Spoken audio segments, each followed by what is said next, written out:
আসসালামু আলাইকুম। আশা করি সকলেই ভালো আছেন। সৌদি আরব নতুন যারা আসতেছেন, বিভিন্ন পেশায় বিভিন্ন জায়গায় বলতেছে আসলে আপনাকে চাকরি দিবে, বিভিন্ন ধরনের কথা বললে আপনাদেরকে আনতেছে। দেখা যায় কি আপনি গাড়ি চালাবেন, যে আপনি গাড়ি চালাইতে পারেন বলে গাড়ি চালানি দিয়ে দিবে। দালাল এরকম ভাবে প্রতারণা করতেছে অফিসের মাধ্যমে ভিসা কিনা। কারণ অফিসতে যারা ভিসা কিনা সৌদি আরব আসতেছেন, অবশ্যই জেনে শুনে তারপরে আসবেন। কারণ এই সৌদি আরব যদি আপনি আসেন, আপনার আত্মীয় স্বজন কেউ নাই, পরিচিত কেউ নাই। কারণ আপনার কষ্ট দেখার লোক খুঁজে পাবেন না, কান্না দেখার লোক খুঁজে পাবেন না। কারণ কেন?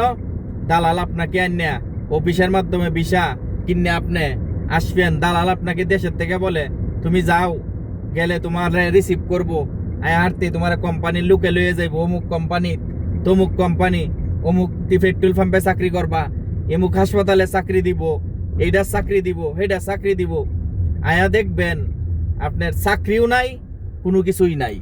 সৌদি আরব নতুন যারা আসতেছে প্রতারণার শিকার হইতেছে। অফিসের মাধ্যমে যারা আসবেন, জেনে শুনে বুঝে সৌদি আরবে পা রাখবেন। কারণ অফিসের মাধ্যমে শতকরা 90% লোক বিপদে পড়তেছে।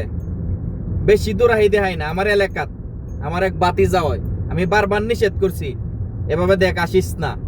কারণ তাকে বলা হয়েছে 8 ঘন্টা চাকরি থাকবে, 8 ঘন্টা চাকরি করবে, বেতন থাকবে 60,000 70,000 টাকা। 8 ঘন্টা চাকরি করবে কোম্পানিতে।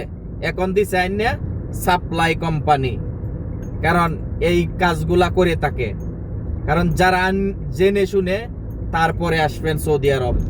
কারণ বলে, কারণ যদি আপনার সৌদি আরবে আত্মীয় স্বজন থাকে তাহলে আসেন সৌদি আরবে, না হয় সৌদি আরব আইসেন না।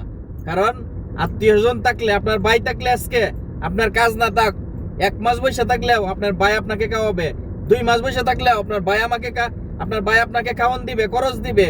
আর যদি আপনার কেউ না থাকে কাজ করে দিব। আর দালাল মাধ্যমে আইসলে ওই দালাল তো কুছ খবর নিয়েও না, আবার আপনি কাজ করতেছে, কাজও নাই, পয়সা দানো, কি খাইবো, কিভাবে চলবো, টেনশন। এই যে ছেলেটা আসছে, ছেলেটা কান্নাকাটি করতেছে, নিজের কাছে দেশতে যা নিয়ে আসছে এটি বেচে বিক্রি করে খাইতেছে, কান্নাকাটি করতেছে। দেশেও যাইতে পারে না, কাজও নাই, নিজে খাইতে পারে না, অসুস্থ হয়ে পড়ছে ছেলেটা, অনেক কান্নাকাটি করতেছে।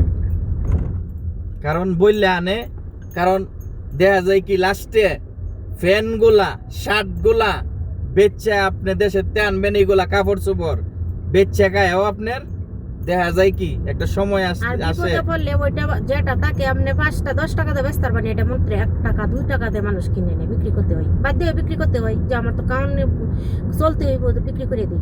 আমার বাড়ির সাথে বাতিজা আইলো, সে এই পরিস্থিতিতে আছে।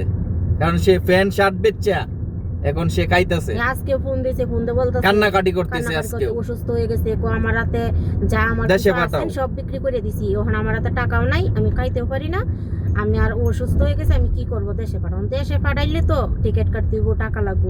এই লোকটা কই থেকে টাকা আনবো?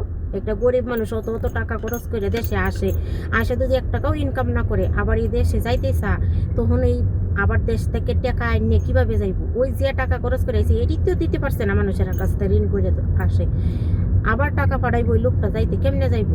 এটা সব দালালটার মাথা তো নিতে হয়, যে একটা মানুষ, গরিব মানুষ আসে, এটা তো 2 টাকার জন্যই আসে, তা আইনা যাতে ভালো একটা কাজ দিতে পারেন সেইভাবে আনবেন। আর একটা মানুষ রে ওই আইনা বিপদে ফেলায় আপনি ও টাকাটা নিয়ে নিজে ভালোভাবে চলবেন, এটা চলতে পারবেন না। একটা মানুষের কষ্ট দেয়া আর একটা মানুষ সুখী হইতে পারে না। তো অবশ্যই যারা দেখবেন ভিডিওটা, চ্যানেলটা সাবস্ক্রাইব করে দিবেন, ভিডিওটা শেয়ার করে দিবেন। সকলেই ভালো থাকবেন। সবাই আমাদের জন্য দোয়া করবেন, আপনাদের জন্য দোয়া করি।